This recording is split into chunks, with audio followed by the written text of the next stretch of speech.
Eto po yung pinakahihintay ko kay Grandmaster Wesley So. Sa wakas, nagbalik loob na po siya sa Title Tuesday ng Chess.com. Dati po kasi lagi naglalaro si Wesley So dyan. Tapos madalas nananalo pa nga siya eh.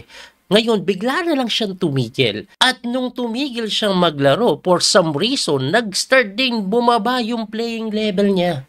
Ako, ang tingin ko doon, siguro nakulangan sa practice. Kasi Title Tuesday yung pinaka-practice niya eh. Pero ito na nga po, nagbabalik na po siya at round number 9. Leading si Wesley with 8.5 out of 9. Grabe, no? So sa round number 10, kalaban niya po, eto, madalas nagcha-champion ito sa Title Tuesday, yung batang prodigy na si Dennis Lasabic na kung saan, nako, pinagtatalo po nito sila Magnus Icaro at iba pang top player sa Title Tuesday. Magaling pag-online.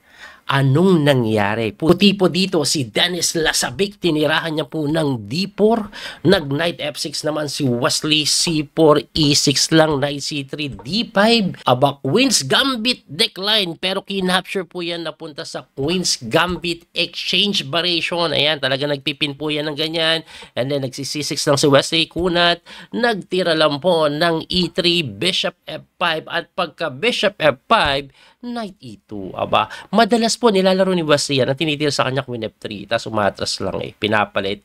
Actually, natatalo po siya dun sa endgame eh, sa ibang laro niya. Pero, tinira pa ni Wesley, pero Knight E2 ang ginawa ni Dennis Lasabic na sinagot lang po ng H6 ni Wesley. Umatras po yan sa F4, and then Knight D7 develop. After Knight D7, inatake yung Bishop, tumakbo lang po sa may E6, na sinagot ng H4, napaka-agresibo. Bakit kailangan yung H4? Kasi mag-G5 si Wesley So yan. Anyway, nag-Knight B6 lang dito si Wesley na sinagot po ng Bishop sa may D3 develop, Bishop D6, kaya pala nag-Knight B6 para mawala yung takip ng reyna, pwedeng ihamon. So, pagka Bishop po dyan, nag-Knight lang sa may E2, dinipensahan yung F4 na Bishop na sinagot na ni Wesley ng novelty by playing Knight lang sa H4. Kakaiba na yan. Kasi ang ginawa before, nag-castling sa Knight C4. Pero eto, inatake agad yung Bishop. Novelty po ng laro, na kinapture po yung kanyang Bishop, binawi ng Reyna, and then nag-Queen D2. Pagka Queen D2, nag-castling si Wesley. Matapang. Nakakatakot yung castling kasi dyan eh. Kasi kaya nag-Queen dito yan eh, tapos bobomba eh. Pero nag-castling pa rin si West. Bakit kaya? Anyway, nag-rook ng po sa G1. Ayan na, mag-G4 po yan na sinagot ng Knight F6, preventing G4, na tinira ng F3 para nga makapag-G4 na. And then, nag-C5 naman si Wesley. Question mark yung C5 eh. Pero kahit ako, gagawin ko na yan. Kasi binobomba na ako dito. Kailangan gumawa ng play sa kabilang side. Kasi kung mag-castling man siya dito, mamaya bukas yung C-file. Pero mali daw. Ang tamang tira daw, ibalik lang natin, is H5. Ano na yan? Talagang H5 mo, i-prevent mo yung tulak, pero nakakatakot pa rin yun. Baka itulak pa rin kasi mabubuksan yung G-file eh. Anyway, ang tinira nga ay C5 at after C5, nag-G4 na. Pagka G4, kinapture po yung D4, binawi po yan ng pawn, and then umalis yung kabayo. Para siguro pagkatulak, yun ba yung ginawa? Yun na nga yung ginawa na mali. Ayan o. Pwede kasi mag-H5 kahit papano masasara. No, ang tamang tira daw is castling lang. Or if not, mag-H5 ka daw muna bago mo itulak to, talagang mabubuksan.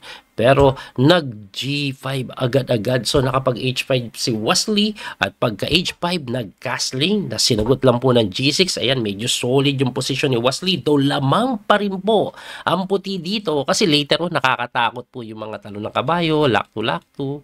Ganyan yung mga gagawing atake. Anyway, after po niyan, tumira po ng knight sa may F4. Abay, inatake yung Bishop. Baka mag-sacrifice.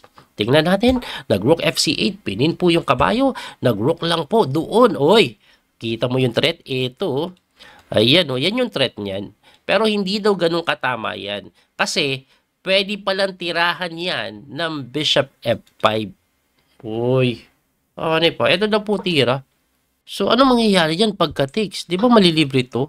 May sacrifice. Di ba engine yan? Kita mo pa yan. So, hindi ka pwedeng mag-queen takes dahil pag nag-queen takes ka, libre yung knight. So, pasado pawn takes. Tapos, knight C4 lang. Aray ko po! Ang ganda ng counter! Grabe, no? Ang galing ng engine doon. Anyway, ang tinira po ni Wesley is normal na knight f8 to defend the g6. Depensa din po sa may e6 na sinagot lang ng king b1. And after king b1, knight c4 hitting the queen na kinapture lang. And then after rook takes c4, tumira po ng king move na naman. Talagang nanakbo lang ng husto. Pagkatakbo, rook c8 si Wesley, medyo equal na daw yung posisyon pagdating sa oras. Lamang na konti si Dennis Lasabik, pero okay lang yan.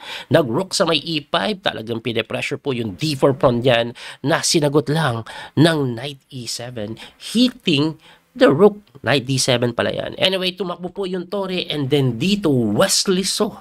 Aba, namanga ako dito kay Wesley, tirang pang matapang nag-sacrifice ng mali.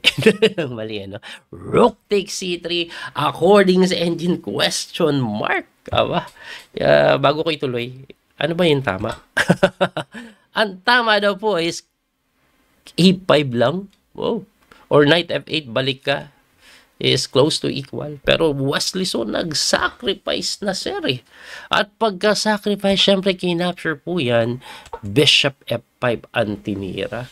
So sa ngayon, ang sabi ng engine, slightly better daw po ang puti kasi materially up. Pero kung titingnan mo namang mabuti, weak po ito lakas ng bishop doon. Ang nakakatakot dyan yung dito later on Tapos ganun, or dito. Tapos may mga idea po talaga na makaka-atake siya.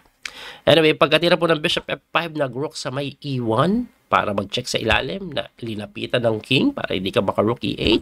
Nag-queen naman doon, talagang papasok na tinirahan na ng king move. Anyway, pag pumasok ka naman kasi, pwede nga atang kainin, tas kain doon tas kain. Kaya ang ginawa niya, nag-queen na lang sa may c1, papasok pa rin sa ilalim na sinagot ng b5. Matindi yung b5, no? Ibig sabihin, pinapapasok lang rook e8. Anyway, ang ginawa nila sa big, nag-rook e8 na nga. And then, nag-rook lang sa c7. Aba, namumuti na. Pero ang problema nila pareho, wala silang oras. 36 seconds. Si Dennis Lasabik, 27. Si Wesley So. By the way guys, para po sa inyong kaalaman, ang time control po nito 3 minutes plus 1 second increment. So bawat tira may isang segundo na dadagdag. Isang segundo lang. Napakakundi nun.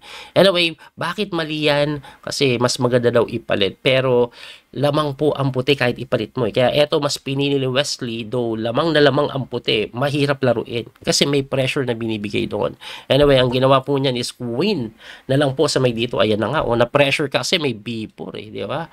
So pagka-queen dyan, nag-knight move na lang si West. Pag knight move sa b6, nag-rook na lang po doon. Na kung saan Wesley So. Aba, matindi.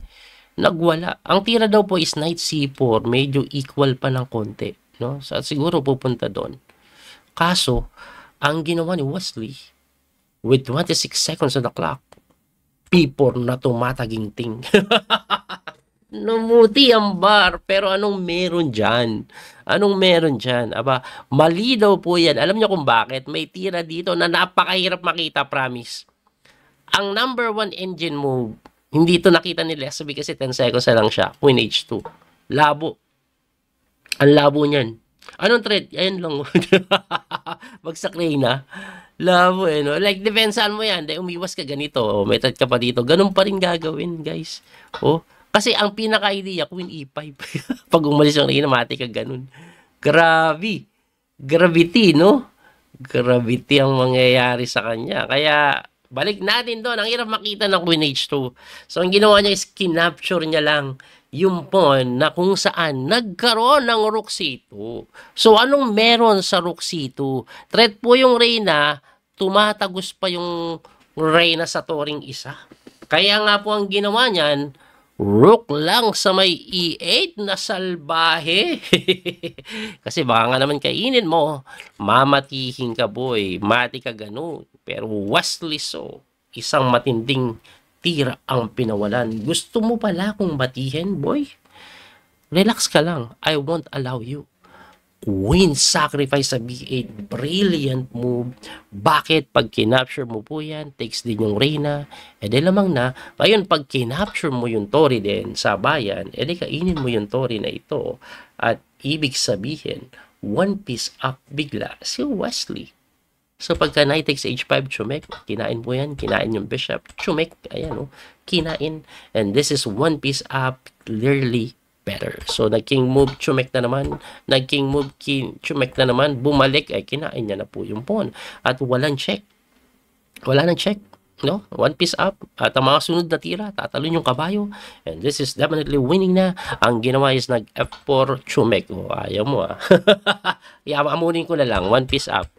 At yan ay naparisay na. Dahil malinis po ang kalamangan, may paspon pa. Grabe yun. Grabe si Wesley. Nanalo. At ang matindi, last round, Wesley So still leading the tournament with 9.5 out of 10. Ayun, tinabla niya kay Anish Giri. Natabla po yung laban nilang punta sa endgame. At ang standing ng torneo, tananan, tingnan niyo po. Wesley So is back. 10 out of 11. Solo first place. Second place si Jumayev Rinat, Lek Wang Lem. Then sasabihin nandun, Anish Giri 9, Jeffrey Xiong. Well, masasabi ba natin na swerte si Wesley sa Title Tuesday na ito sa kadahilanan na wala si Magnus Hikaru Arjun Pavi. Nasa Norway chess. Pero ganun pa man, malaking bagay na si Wesley nagbabalik na sa Title Tuesday. Kasi ako lang naman ito, maaaring mali ako, pero ang nakikita ko kay Wesley recently, bumibigay po siya sa mga laban Marami siyang laro na okay yung position, maganda yung position, and then bigla na lang magbablunder, bigla-bigla. Ang akin lang pong hula lang ito baka kulang lang sa practice. Kasi pag time pressure po siya bumibigay. Kasi hindi na siya naglalaro ng Title Tuesday. Pati sa chess.com, bihira na din maglaro. Pero dahil nagbabalik loob na siya, anong ibig sabihin po nito? Ang ibig sabihin po nito, mapapractice na naman siya. At baka bumalik na yung dating Wesley So. Finger cross mga kabiyahe. Sana magkatotoo ang ating hula.